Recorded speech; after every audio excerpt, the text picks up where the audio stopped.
नमस्ते। तो अब हम प्रारंभ करेंगे सूर्य नमस्कार। सूर्य नमस्कार की पहली मुद्रा, जिसके लिए आप बिल्कुल सीधे खड़े हो जाएं। अपने दोनों हाथों को पहले भूमि की तरफ रखें, फिर इन्हें आकाश की तरफ रखें और दोनों हाथों को मिलाते हुए नमस्कार की मुद्रा में आए। यह सूर्य नमस्कार की पहली मुद्रा है। इसके बाद दोनों हाथों को पीछे ले जाते हुए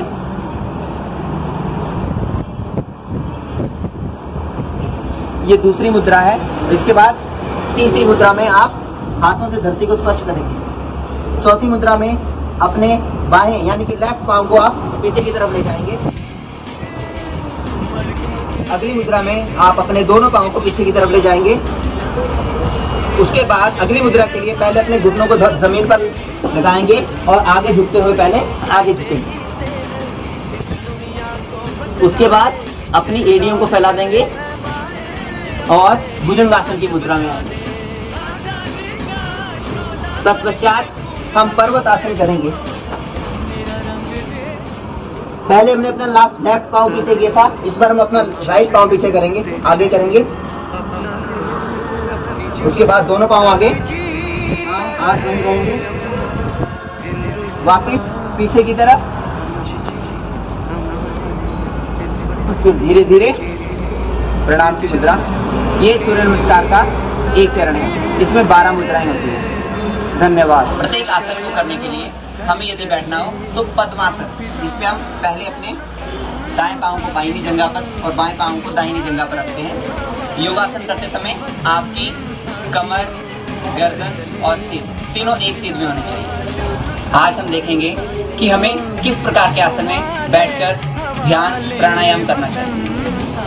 सर्वप्रथम जिस मुद्रा में मैं बैठा हूं उसे सुखासन कहते हैं। इसमें सबसे पहले हम अपने लेफ्ट पांव को रखते हैं और उसी के नीचे हम राइट पांव को, दोनों पांव को समानांतर दोनों एड़ियों को मिलाते हुए हम अपनी गर्दन, कमर और सिर को एक सीध में रखते हैं। ऐसे बैठने से हमारी स्मरण शक्ति में विकास होता है।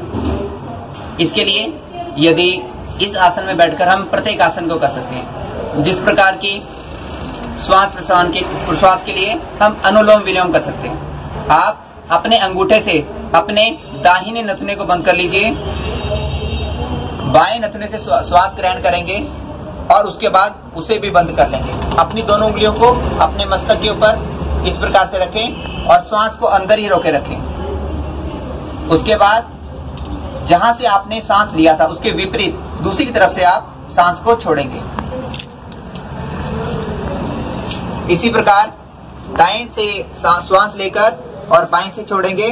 5 बार हम इस प्रकार से करेंगे और 5 बार उसके पश्चात हम इस तरफ से सांस ग्रहण करेंगे और इस तरफ से छोड़ेंगे। इसे हम अनुलोम विलोम कहते हैं। इस प्रकार करने से हमारे शरीर का रक्त संचार शुद्ध होता है और अच्छी तरह से हमारी स्मरण शक्ति का विकास होता है। धन्यवाद। आज हम सीखेंगे वज्र आसन, एकमात्र आसन जिसे हम भोजन करने के बाद भी कर सकते हैं। यह बहुत ही उपयोगी आसन है जो हमारे पाचन तंत्र को सुदृढ़ करता है और हमारे भोजन को पचाने में सहायता करता है। इसके लिए सर्वप्रथम आप अपनी दोनों टांगों के बल बैठ जाइए और अपने दोनों हाथों को अपने घुटनों पर रख लीजिए। इस प्रकार इस स्थिति में आपको कम से कम 5 मिनट बैठना है। यदि आप प्रतिदिन इस स्थिति में 5 मिनट के लिए बैठते हैं तो आपके शरीर के जितने भी वायु विकार हैं, वायु से संबंधित रोग है, जिसे हम कह सकते हैं कि जिनको गैस इत्यादि की समस्या रहती है, इसमें सबसे अधिक लाभकारी है। इससे हमारे शरीर की सारी गैस निकल जाती है और हमारा जो शरीर है वह वात रोग से मुक्त हो जाता है। और इसका प्रमुख कारण यह है कि इसे भोजन करने के बाद भी किया जा सकता है, अतः ये हमारे भोजन को पचाने में भी सहायक होता है। इस आसन को कहा जाता है वज्रासन।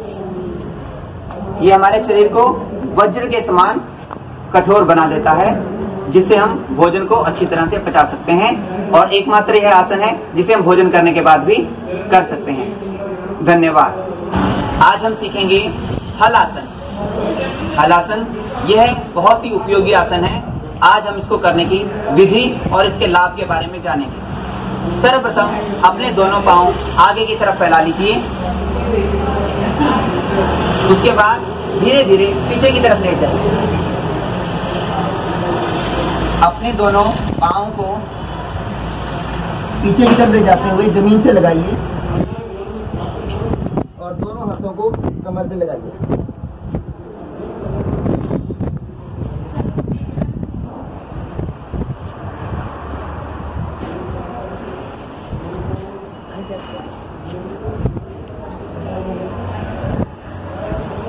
धीरे धीरे सांस को रोकते हुए वापस आ जाइए और थोड़ी देर के लिए लेट जाइए।